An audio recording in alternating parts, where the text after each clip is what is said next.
Hello හැමෝම හොඳින් ඉන්නවා ඇති කියලා මම හිතනවා. අද ලස්සන වීඩියෝ එකක් අරගෙන ආවේ. මම යනවා මෙල්බන් සිටි එකේ ඇවිදින්න මගේ පොඩි වැඩක් කරගන්න. ඉතින් ඔයාලවත් එක්කන් යන්න හිතුවා අද දවසේ ලස්සන දේවල් පෙන්වන්න මං ඇවිදින්නේ කොහෙන්ද, කන්නේ කොහෙන්ද, අද දවසේ මොනවද මෙල්බන් සිටි එකේ බලන්නේ කියලා. මේ ට්‍රේන් ස්ටේෂන් එකෙන් බැස්සා මම මේ යන්නේ කොන්සුලේට් ජෙනරල් ඔෆිස් ඔෆ් ශ්‍රී ලංකා මගේ පාස්පෝර්ට්ස් රිනිව් කරගන්න ඩොකියුමන්ට්ස් බාර දෙන්න. ඉතින් මෙතනින් තමයි ට්‍රේන් එක ගන්න තියෙන්නේ. ඊළඟ ට්‍රේන් එකේ මම නගිනවා. ඔෆිස් එක ඇතුලේ වීඩියෝ කරන්න මං අයිඩියා එකක් නැහැ. ඩොකියුමන්ට්ස් ටික බාර දීලා ටක් ගාලා සිටි එක බලන්න යද්දි ආයෙත් අපි වීඩියෝ එකෙන් හම්බෙමු.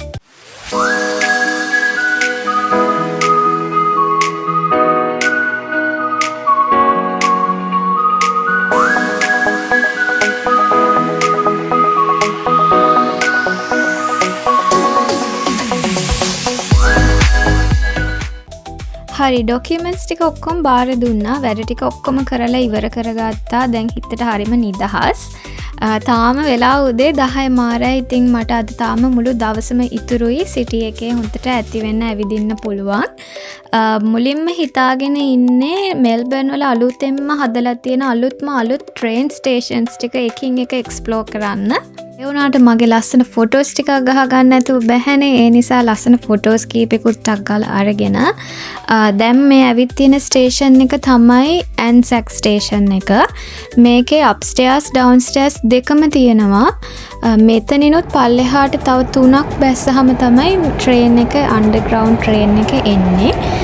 දැන් මේ ට්‍රේන් එකේ නැගලා මම යන්නේ ටවුන් හෝල් ස්ටේෂන් එකට. ස්ටේෂන් එකේ නම තමයි ටවුන් හෝල්. එතනින් ටවුන් හෝල් ස්ටේෂන් එකෙන් බැහැලා මම ඔයාලට පෙන්නන්නම් සිටි එකේ චුට්ටක් ඇවිදලා ලස්සන තැන් ටිකක්. අලුතෙන් හදලා තියෙන ෆීචර් එක තමයි මේ දොරවල් දෙකම එකට ඇරෙන එක. ප්ලැට්ෆෝම් ගැප් එක වහලා තියෙනවා. හරි දැන් ඔයාලට එක ස්ටේෂන් එකක් පෙන්නවා. දැන් මම මේ ඊළඟට බැස්සේ ටවුන් හෝල් ස්ටේෂන් එකට. මේකේ දැන් මේ මං ඉන්නේ අන්ඩර්ග්‍රවුන්ඩ්. මේ දෙපැත්තෙන්ම ට්‍රේන්ස් යනවා. එකක් සිටි එක පැත්තට අනික සබර්බ්ස් පැත්තට. මෙතනින් උඩට නැග්ගහම තමයි සිටි එකෙන් එළිය අපිට ඇවිදින්න පුළුවන් වෙන්නේ. දැන් මං එළියට යනවා ලස්සනට සිටි එකේ ෆ්ලින්ඩර්ස් ස්ට්‍රීට් කියන ස්ට්‍රීට් එකේ පොඩ්ඩක් ඇවිදින්න.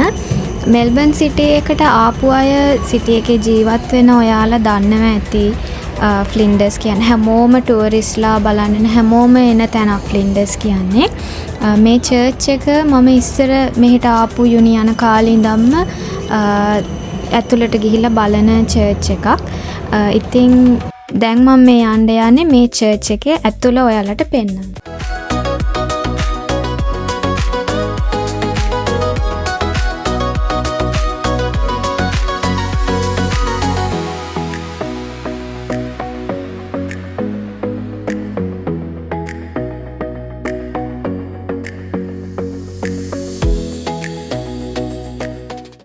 මම කතෝලික ආගමේ කෙනෙක් නොවුනත් මේ දේවල් දැක්කහම හරියට පුදුම හිතෙනවා.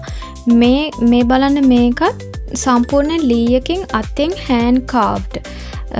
අතින් තමයි මේ විදිහට කාව් කරලා තියෙන පරණ 1800 ගානක එකක් තමයි මේ. ඉතින් දැන් ආසාවට නිකන් තියෙන එකේ අර ගොල්ලන්ගේ කැන්ඩල්ස් ගොඩාක් තියලා තිනවා. ඉතින් ඒකකුත් මම පත්තු කරලා දැන් මේ චර්ච් එකෙන් මම මේ එළියට යනවා. මෙතනම තමයි එහා පැත්තේ ස්ටේෂන් එක තියෙන්නේ. ඊළඟ ස්ටේෂන් එක බලන්න. හරි දැන් ඔන්න බැස්සා මම ස්ටේට් ලයිබ්‍රරි ස්ටේෂන් එකෙන්. මේ ස්ටේෂන් එකට ආපු අය දන්නවා ඇති මම අද මේක දැකලා පුදුම වුණා. මේකේ තට්ටු 4ක් විතර යටට තියෙන ට්‍රේන් එක යන්නේ. මෙල්බර්න් සෙන්ට්‍රල් ට්‍රේන් එකට යටින් තමයි ස්ටේට් ලයිබ්‍රරි ස්ටේෂන් එකේ ට්‍රේන් එක යන්නේ. ඉතින් ඒක දැක්කම හරිම පුදුම හිතෙනවා.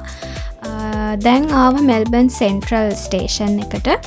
මේ තමයි අර හැමෝම දන්න ක්ලොක් එක, සිංගින් ක්ලොක් එක. එතකොට මේ ස්ටේෂන් එක හදලා තියෙන්නේ පරණ ෆැක්ටරි එකක් වට කරලා. මේක ගොඩාක් ලොකුයි.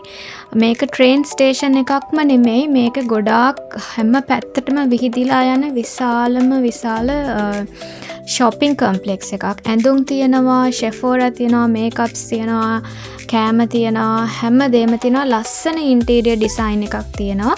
ඉතින් මෙතන මෙල්බන් බලන්න එන ටුවරිස්ට් කෙනෙක් විදිහට එන ජීවත් වෙන ඕනම කෙනෙක් දන්නවා Melbourne Central Station is like the heart of Victoria. හරිම ලස්සනයි, හරිම විශාලයි, හරිම ලොකුයි. ඉතින් මම දැන් ෆොටෝස් ටිකකුත් අරගෙන ඊළඟට යන්න හදන්නේ අපේ අන්තිම ස්ටේෂන් එක. ඒක තමයි පාර්ක්විල් ස්ටේෂන්. දැන් වෙලාව දවල් 1ට විතර. දැන් ඇවිදලා හොඳටම බඩගිනි. ඉතින් මේ ලාස්ට් අන්ඩර්ග්‍රවුන්ඩ් ස්ටේෂන් එක පාර්ක්විල් ස්ටේෂන් එක. මේක තියෙන්නේ හරියටම University of Melbourne එක ඉස්සරහා. ස්ටේෂන් එකෙන් එළියට ආවම මේ පැත්තෙම තියෙන්නේ University of Melbourne. ඉතින් දැන් යන්නේ දවල් කෑම එකට. මෙතන ස්පෙෂල් තැනක්. මෙතන මම හොයාගත්තේ සචිනි නිපුන්සලාගේ YouTube channel එකේ දැකලා. මේ තමයි Barbecue King Melbourne. මේක තියෙන්නේ King Street එකේ. buffet එකක්. day per person $40. ඉතින් හරිම cheap. මාර variety එකක් තියෙනවා. හැබැයි ඔක්කොම meats, chicken, lamb, pork and everything is like meat. Vegetarian නම් එතන හරියන්නේ නැහැ. මෙතන ස්පෙෂලිටි එක තමයි කෑම මේසේ තියෙන පොඩි බාබකියු එකක්. සෝ මෙතන තියෙන ඔක්කොම මීට්ස් අමුවෙන් තියෙන්නේ. සෝ අපි අර බෙදාගෙන ගිහිල්ලා අපේ ප්ලේස් එකේ ඉඳගෙන ඒක ෆ්‍රෙෂ්ලි එතන කුක් කරනවා. ඒක තමයි එතන හරිම ඉන්ට්‍රෙස්ටිං දේ. ඉතින් මම බෙදාගත්තා. දැන් මං කන්නේ චිකන් විතරයි. ඒ නිසා මට බෆේ එක හරිම පාඩුයි.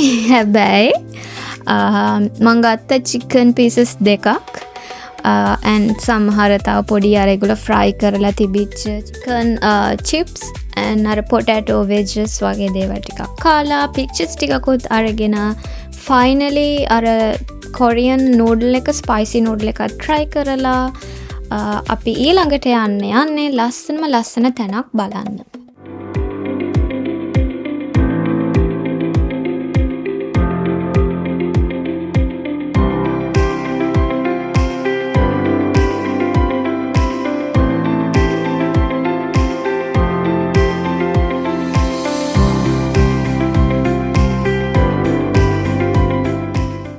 දැන් ආව ලස්සන එක්සිබිෂන් එකක් බලන්න. ඉතින් ඔයාලවත් එක්කන් ආව එක්සිබිෂන් එක පෙන්වන්න. මෙල්බන් සිටි එකේ තිබිච්ච සිනමා ඉන්ඩස්ට්‍රි එක ගැන තමයි මේ එක්සිබිෂන් එක දාලා තිබ්බේ. ඉතින් මාත් එක්ක බලමු ලස්සන හැමදේම නෙමෙයි අයිකොනික් අයි කැචි ලස්සන දේවල් ටිකක් ඔයාලටත් පෙන්වන්න.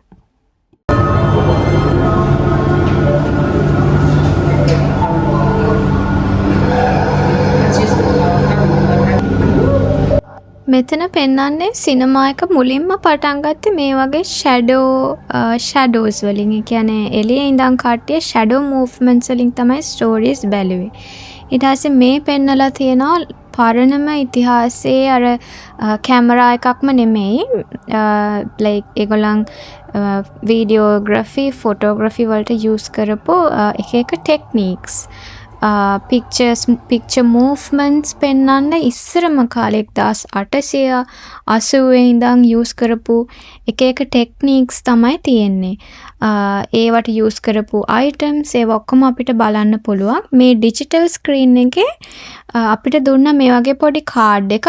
ඒකෙන් අපිට මෙමරිස් කලෙක්ට් කරගන්න පුළුවන්. QR කෝඩ් එක ස්කෑන් වුණාම ගෙදර ගිහිල්ලා ඒ QR කෝඩ් එක වෙබ්සයිට් එකේ අපේ නම්බර් එක ගැහුවාම අපි කලෙක්ට් කරපු මෙමරිස් ඔක්කොම අපිට ගෙදර ගිහිල්ලා බලන්න පුළුවන්.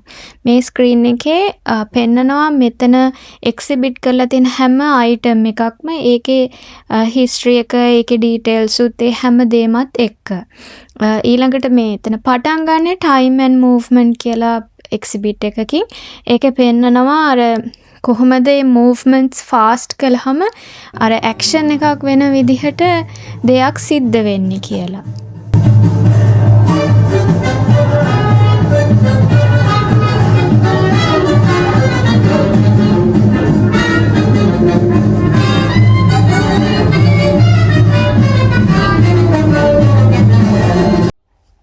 ඊළඟට එයාලා පෙන්නනවා අපිට සිනමා එකේ ස්ටාර්ට් එක බිගිනින් 1800 ඉඳන් චාලි චැප්ලින්ලා ඒගොල්ලොන් ඒ කාලේ හිටපු ඇක්ටර්ස්ලා black and white films ඒවා ෂූට් කරපු කැමරාස් ඒවට යූස් කරපු equipments ඒ හැමදේම ස්ටෝරි එකක් විදිහට ඒ කාලේ ඉඳන් ආපු ටෙක්නික්ස් යූස් කරපු ටෙක්නික්ස්. ඉතින් මේ එක්සිබිෂන් එක ගොඩක්ම වටින්නේ සිනමා ඉන්ඩස්ට්‍රි එකට ගොඩක් ඉන්ට්‍රෙස්ටඩ් කෙනෙකුට. ඒ වගේම සිනමා ඉගෙන ගන්න ස්ක්‍රීනින් කියන සයිඩ් එක ඉගෙන ගන්න කෙනෙකුට ඒකට ඉන්ට්‍රෙස්ටඩ් කෙනෙකුට හරිම වටින එක්සිබිෂන් එකක්. මේ ඒගොල්ලන් ඩිස්ප්ලේ කරලා තියෙනවා පරණම කැමරාස් 1880 කියන කාලේ ෆිල්ම්ස් කියලා කියන්නත් බෑ. ඒ පොඩි ක්ලිප්ස් රෙකෝඩ් කරන්න යූස් කරපු පරණම කැමරාස් සහ ඒ ඉක්විප්මන්ට් සේරම ඩිස්ප්ලේ කරලා තියෙනවා ඒවල විස්තරත් එක්ක. ඒක ඒවයින් පස්සේ ඒගොල්ලන් ඊළඟට එනවා ටෙලිවිෂන් එක අපේ ගෙදර තියෙන ටීවී එක පටන් ගත්තු තැනේ ඉඳන් අද වෙනකොට ෆ්ලැට් ස්ක්‍රීන් 65-75 inches ස්මාර්ට් ටීවීස් වලට එනකම් කොහොමද ටීවී එකේ ඉතිහාසය ආවේ කියලා.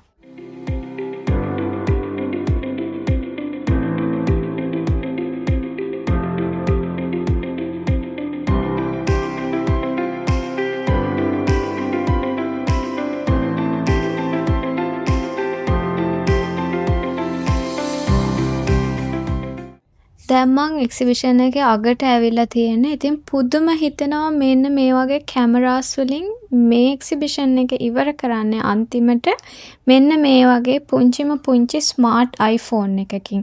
ඒ වගේම තව ලස්සන දෙයක් තමයි මේ එක්සිබිෂන් එකේ තිබිච්ච මෙන්න මේ මෙමරි අයිලන්ඩ් එක.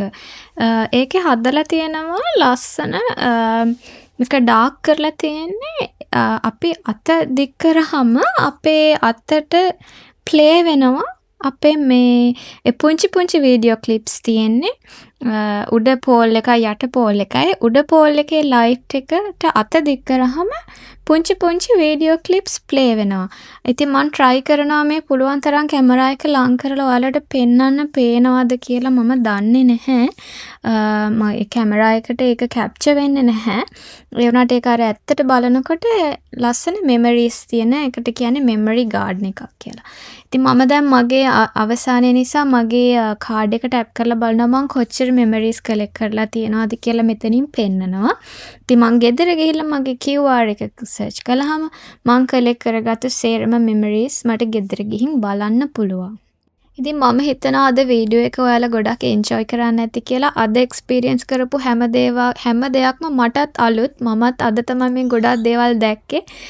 ඉතින් මම හිතනවා ඔයාලත් මං වගේම මේ දේවල් දැක්කලා පුදුම වෙන්න ඇති, සතුටු වෙන්න ඇති කියලා.